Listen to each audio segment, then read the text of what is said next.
चंपा कौआ और टीलू नाम का एक कबूतर था। उनमें गहरी मित्रता थी। दोनों हमेशा एक साथ रहा करते थे। दोनों की मित्रता बहुत अच्छी थी। एक दिन टीलू की तबीयत खराब हो गई और वह कालू से बोला, अरे दोस्त कालू, मेरी बीवी और बच्चों का ख्याल रखना है तुमको। अरे मेरा दोस्त, बिल्कुल रखूंगा। टीलू के मरने के बाद कालू नीचे और टीलू की बीवी चंपा अपने बच्चों के साथ ऊपर रह रही थी। कालू ने तो काम ना करने की जैसे कोई कसम खाई हो। उसका खर्चा भी टीलू की बीवी चंपा से ही चलता था। चंपा ने सोचा क्यों ना इसे खेत पर लगाया जाए, उसमें कुछ बोकर ये भी साथ रहेगा और घर का खर्चा भी सही चलेगा। एक दिन चंपा कालू से बोली, अरे भाई कालू, चलो खेत पर चलते हैं दाना बोने के लिए। कौआ बोला, तो चलती थी मैं आता था, चिलम तमाकू पीता था। चंपा ने सुना और खेत पर चली गई।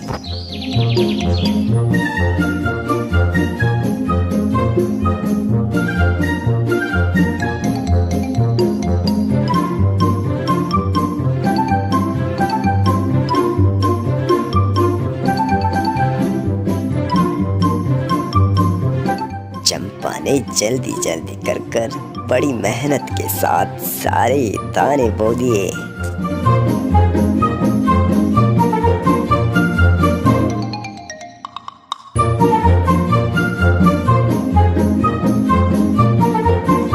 और फिर बैठकर सोचने लगी, अब तो मैंने बीज भी बो दिया है, कल कालू के साथ आकर पानी डालना पड़ेगा बस।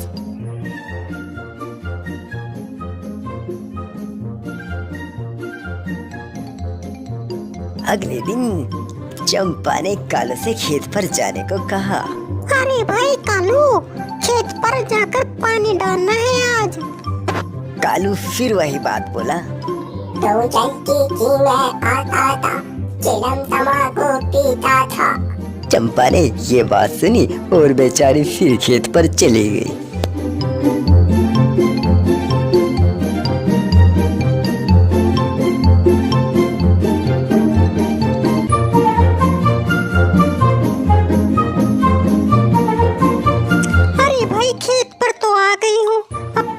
इंतजाम करना पड़ेगा। कालू का तो पता नहीं आएगा या नहीं, अब देखना पड़ेगा। चलो एक काम करती हूँ, कुएं पर चलती हूँ, वहाँ से लेकर आऊंगी पानी। और यही सोचते हुए चंपा कुएं की ओर उड़ने लगती है।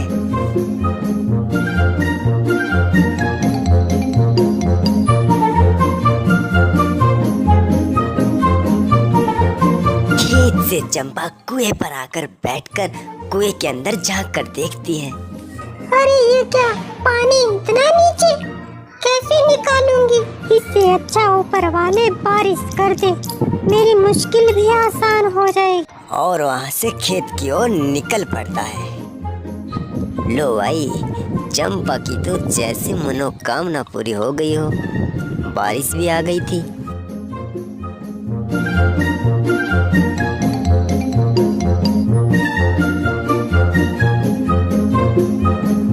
लो भाई, पानी तो दिया गया, अब गेहूं बड़े होने तक इंतजार करना होगा। चंपा ने कालू से खेत पर जाने को कहा। अरे भाई कालू, खेत पर जाकर दवाई डालनी है, जल्दी चलो। कालू फिर वही बात बोला, तो चलती थी मैं आता था, चिलम तमाकू पीता था। चंपा ने ये बात सुनी और बेचारी फिर खेत पर चली गई।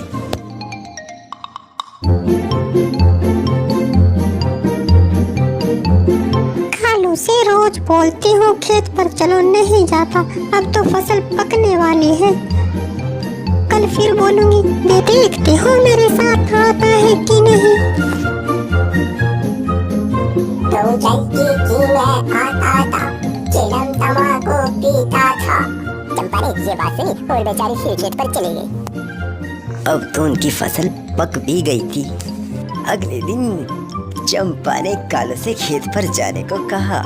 अरे भाई कालू, आज फसल काटनी है, आज तो चलोगे? फिर वही बात बोला। तो चलती थी मैं आता था, चिलम तम्बाकू पीता था। चंपा ने ये बात सुनी और बेचारी फिर खेत पर चली गई।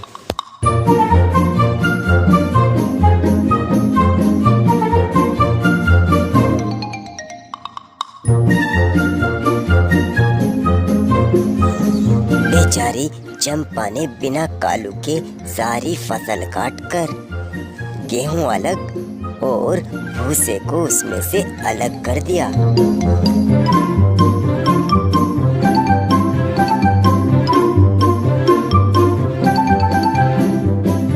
और फिर बैठकर आराम से सोचने लगी। कल कालू और मैं दोनों आकर आपस में बांट लेंगे। अगले दिन चंपा ने कालू से खेत पर जाने को कहा। अरे भाई कालू, खेत पर जाकर बंटवारा करना है। अरे मेरी बहना, जरूर चलेंगे। कल तो वैसे भी बंटवारा है, हिस्सा जो लेना है मुझको होका पीकर किसके भला हुए हैं। रामी कौवा चंपा के साथ साथ चल दिया, क्योंकि आज उसको अपना हिस्सा लेना था। खेत पर पहुंचकर दोनों बात करने लगते हैं। देखो भाई कालू, मैंने तुमसे ज्यादा मेहनत की है, इसलिए मैं तुमसे थोड़ा ज्यादा अनाज रखूंगी। इस पर कालू बोला। अरे कैसी बात कर रही हो बहना, तुम्हारा दिमाग तो ठीक है, इसमें मेरा पूरा आधा हिस्सा है और मैं सारा अनाज रखूंगा और तुम रखोगी सारा भूसा।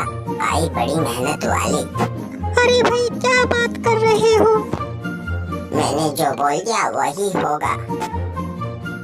हरामी कौवे ने इस प्रकार सारा अनाज खुद रख लिया और बेचारी चंपा को मिला भूसा। इसने मेरे साथ अच्छा नहीं किया, भगवान इसको देख रहा है।